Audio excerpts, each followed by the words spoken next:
Assalamualaikum warahmatullahi wabarakatuh.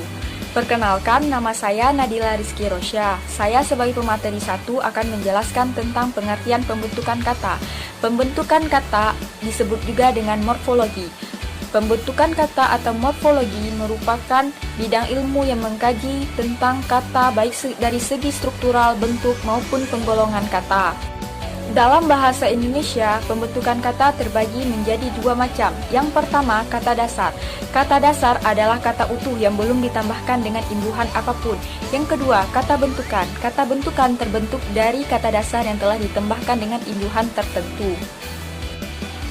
Jenis-jenis pembentukan kata ada 3. Yang pertama, reduplikasi, yang kedua afiksasi, dan yang ketiga komposisi. Namun dalam video ini kami hanya akan membahas tentang reduplikasi dan afiksasi. Selanjutnya saya akan menjelaskan tentang pengertian reduplikasi. Reduplikasi merupakan proses pengulangan kata. Pengertian reduplikasi menurut para ahli. Yang pertama, menurut KBBI atau Kamus Besar Bahasa Indonesia. Reduplikasi atau pengulangan kata adalah proses pengulangan kata atau unsur kata. Yang kedua, menurut Hasan Alwi, reduplikasi atau pengulangan kata adalah proses penurunan kata atau unsur kata. Yang ketiga, menurut M. Ramlan, reduplikasi atau pengulangan kata adalah proses pengulangan kata secara gramatikal, baik keseluruhan maupun sebagian, baik dengan variasi fonem maupun tidak. Baiklah, saya sebagai pemateri kedua akan menjelaskan tentang jenis-jenis reduplikasi. Jenis-jenis reduplikasi ada 3. Yang pertama, reduplikasi fonologis. Yang kedua, reduplikasi sintaksis. Yang ketiga, reduplikasi semantis. Nah, yang pertama, reduplikasi fonologis. Reduplikasi fonologis berlangsung terhadap dasar yang bukan akar atau terhadap bentuk yang lebih tinggi dari akar.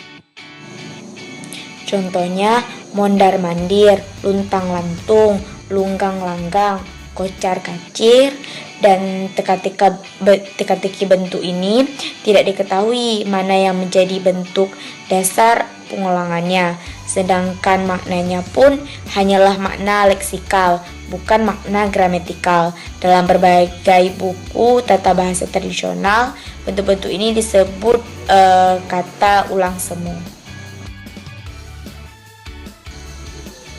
Yang kedua adalah reduplikasi sintaksis. Reduplikasi sintaksis adalah proses pengulangan terhadap sebuah dasar yang biasanya berupa akar, tetapi menghasilkan satuan bahasa yang statusnya lebih tinggi daripada sebuah kata. Krida Laksana menyebutnya menghasilkan sebuah ulangan kata, bukan kata ulang. Contohnya, suaminya benar-benar jantan. Kedua, jangan-jangan kau dekati pemuda itu. Yang ketiga, reduplikasi semantis. Reduplikasi semantis adalah pengulangan makna yang sama dari dua buah kata yang bersinonim. Misalnya, ilmu pengetahuan, alim ulama, cerdik cendikia. Kita lihat ilmu dari kata pengetahuan memiliki makna yang sama. Kata alim dan ulama juga memiliki makna yang sama. Demikian cerdik dan cendikia. Dan kita lanjut dengan pengertian afikasi. Afikasi adalah proses pembentukan kata dengan cara menggabungkan afiks pada bentuk dasar, atau juga dapat disebut sebagai proses penambahan afiks atau imbuhan menjadi kata, sehingga para ahli bahasa merumuskan bahwa afiks merupakan bentuk terikat yang dapat ditambahkan pada awal, akhir maupun tengah kata. Nah, selanjutnya adalah proses afikasi. Proses afikasi ini biasanya akan menyebabkan terjadi perubahan fonem pada suatu kata. Yang pertama itu ada kaedah perubahan fonem. Contohnya fonem. Nah, ada 5 contoh yang terjadi pada perubahan fonem. Yang pertama, fonem N pada forma afiks men dan pen menjadi M apabila bentuk dasar yang mengikutinya berawal dengan fonem B, B dan F. Misalnya, men tambah pikir, memikir, men tambah bakar, membakar. Yang kedua, fonem N pada men dan pen berubah menjadi N apabila bentuk dasar kata berawal dengan fonem T dan S. Contohnya, men tambah tolak, menolak, men tambah daki, mendaki. Yang ketiga, fonem N pada morfem men dan pen berubah menjadi N apabila bentuk dasar mengikuti J, C, S. Misalnya, men tambah cuci, mencuci, men tambah cari, mencari.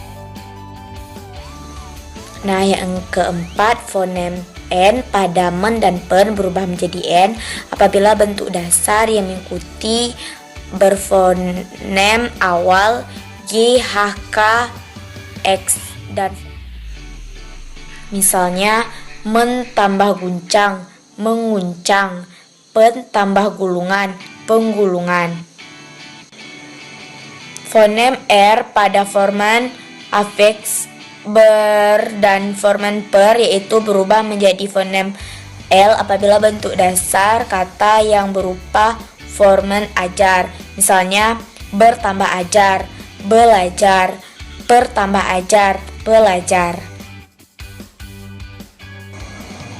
Fonem yang menduduki posisi akhir pada bentuk dasar akan berubah menjadi K apabila diikuti atau bergabung dengan formen afiks pen an. Misalnya, pen an tambah kutukan, pengutukan, pen an tambah tolak, penolakan. Sekian materi dari saya dan selanjutnya akan dijelaskan oleh pemateri ketiga. Bismillahirrahmanirrahim. Baiklah, saya akan menjelaskan tentang jenis-jenis afiksasi. Adapun jenis-jenis afiksasi yang pertama yaitu prefik, yang kedua suflik, yang ketiga konflik, dan yang keempat inflik. Adapun prefik ialah afiksasi atau imbuhan yang ditempatkan di bagian muka dasar, seperti awalan di. Contohnya dibaca, diambil, dijual. Jika diikuti oleh kata yang menunjukkan tempat, maka penulisan dipisahkan. Contohnya di Jakarta, maka di dan Jakarta dipisahkan. Yang kedua awalan ter. Adapun imbuhan ter ini menyatakan maknanya sebagai berikut. Yang pertama untuk menyatakan sifat, menyatakan ketidaksengajaan, menyatakan keadaan telah, menyatakan keadaan tiba-tiba. Yang ketiga awalan ter. Adapun awalan ter tidak memiliki perubahan khusus tetapi memiliki makna yang menyatakan urutan seperti ke-1, ke-2, dan ke-3 dan ke-4 seterusnya. Yang selanjutnya merupakan suflik. Adapun suflik digunakan di bagian belakang kata atau diletakkan pada akhir dasar, seperti akhiran an. Pada umumnya, akhiran an membentuk kata benda, misalnya pukulan, manisan, satuan, ratusan. Maka, makna daripada akhiran an ini adalah sebagai berikut. Yang pertama untuk menyatakan tempat, seperti pangkalan, kubangan. Yang kedua untuk menyatakan alat, seperti timbangan, ayunan. Yang ketiga untuk menyatakan hal atau cara, seperti didikan, pimpinan. Dan yang keempat untuk menyatakan akibat atau hasil dari perbuatan, seperti hukuman atau balasan. Dan selanjutnya untuk menyatakan keseluruhan atau kumpulan, seperti lautan, sayuran. Yang kedua, akhiran kan dan i, yang mana akhiran kan dan i ini berfungsi untuk membentuk kata kerja. Seperti akhiran kan dan i itu merupakan Adapun akhiran kan dan i ini berfungsi untuk membentuk kata kerja. Adapun akhiran kan dan i merupakan kata kerja bentuk infinitif, maksudnya kata kerja bentuk memerintah. Contohnya panas. Ketika sudah ditambahkan dengan akhiran kan atau i, contohnya panaskan atau panasi, maka akan berubah menjadi kata kerja.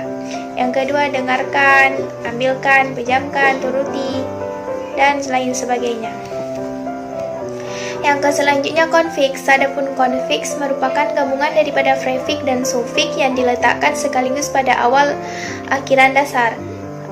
Contohnya konflik yang mana tujuannya untuk menyatakan kegiatan aktif seperti mengirimkan, memantulkan, mengembirakan, menelantarkan.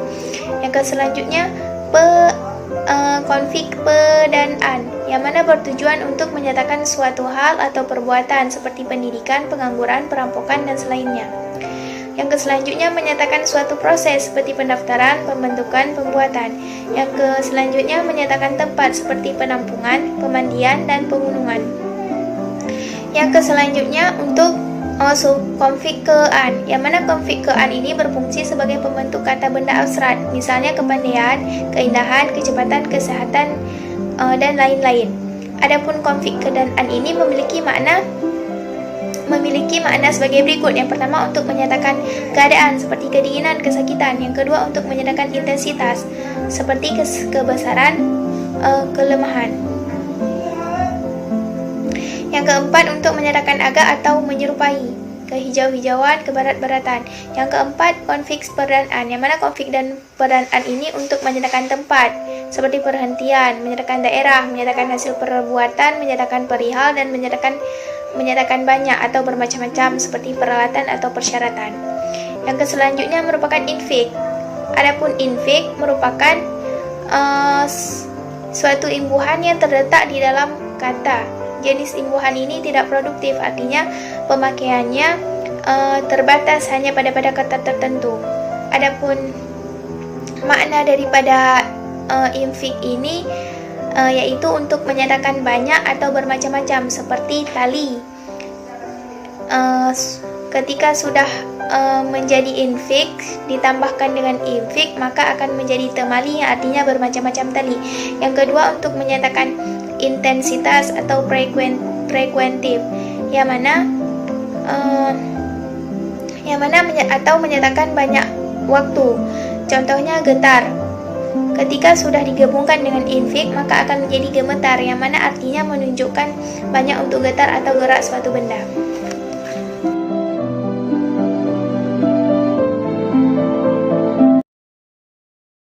Gabungan daripada prefik dan sufik yang diletakkan sekaligus pada awal akhiran dasar. Contohnya konflik yang mana tujuannya untuk menyatakan kegiatan aktif seperti mengirimkan, memantulkan, mengembirakan, menelantarkan. Yang selanjutnya konflik pe dan an, yang mana bertujuan untuk menyatakan suatu hal atau perbuatan seperti pendidikan, pengangguran, perampokan, dan selainnya. Yang selanjutnya menyatakan suatu proses seperti pendaftaran, pembentukan, pembuatan. Yang selanjutnya menyatakan tempat seperti penampungan, pemandian, dan penggunungan. Yang selanjutnya untuk konflik ke-an, yang mana konflik ke-an ini berfungsi sebagai pembentuk kata benda abstrak, misalnya kepandaian, keindahan, kecepatan, kesehatan, dan lain-lain. Adapun konflik ke dan an ini memiliki makna sebagai berikut. Yang pertama untuk menyatakan keadaan seperti kedinginan, kesakitan. Yang kedua untuk menyatakan intensitas seperti kebesaran, kelemahan. Yang keempat untuk menyatakan agak atau menyerupai, kehijau-hijauan, kebarat-baratan. Yang keempat konflik per dan an, yang mana konflik dan per dan an ini untuk menyatakan tempat seperti perhentian, menyatakan daerah, menyatakan hasil perbuatan, menyatakan perihal, dan menyatakan banyak atau bermacam-macam seperti peralatan atau persyaratan. Yang selanjutnya merupakan infik. Adapun infik merupakan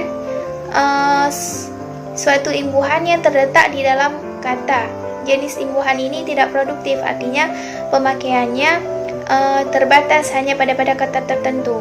Adapun makna daripada infik ini yaitu untuk menyatakan banyak atau bermacam-macam seperti tali.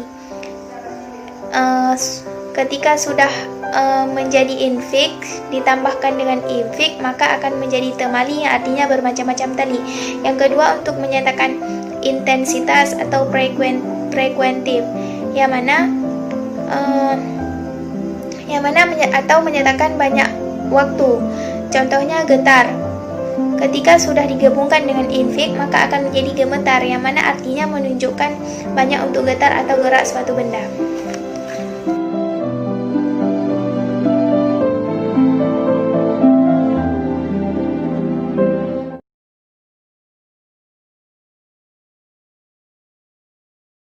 Proses pembuatan afiksasi yang kedua yaitu kaedah penambahan fonem, yang mana kaedah penambahan fonem ini terdapat dua proses. Yang pertama, proses penambahan fonem yang terjadi akibat pertemuan men dan pen dengan bentuk dasar yang bersuku satu.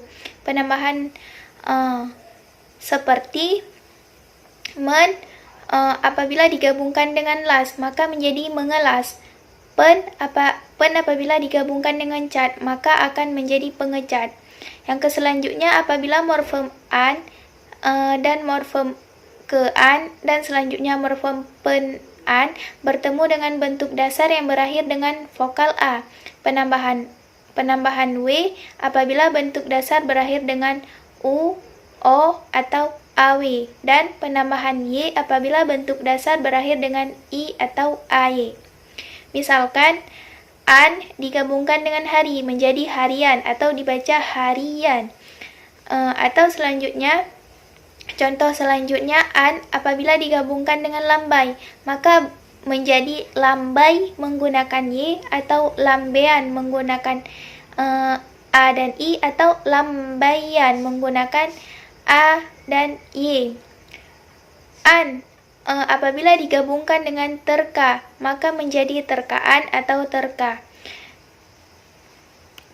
Selanjutnya, kaedah penghilangan fonem, yang mana kaedah penghilangan fonem ini terdapat tiga proses. Proses yang pertama yaitu proses hilangnya fonem n akan terjadi apabila morfem men dan pen bertemu atau bergabung dengan bentuk dasar yang berfonem awal L, R, Y, W, dan nasal. Misalkan, men apabila digabungkan dengan lupakan maka akan menjadi melupakan. Selanjutnya, apabila digabungkan pen dengan lupa maka akan menjadi pelupa.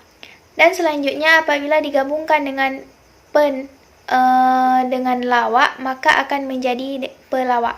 Selanjutnya, proses hilangnya fonem R pada morfem ber, per, dan ter akibat pertemuan morfem-morfem itu dengan bentuk dasar yang berawal dengan fonem R dan bentuk dasar suku yang pertama berakhir dengan R. Misalnya, ber digabungkan dengan rencana maka akan menjadi berencana.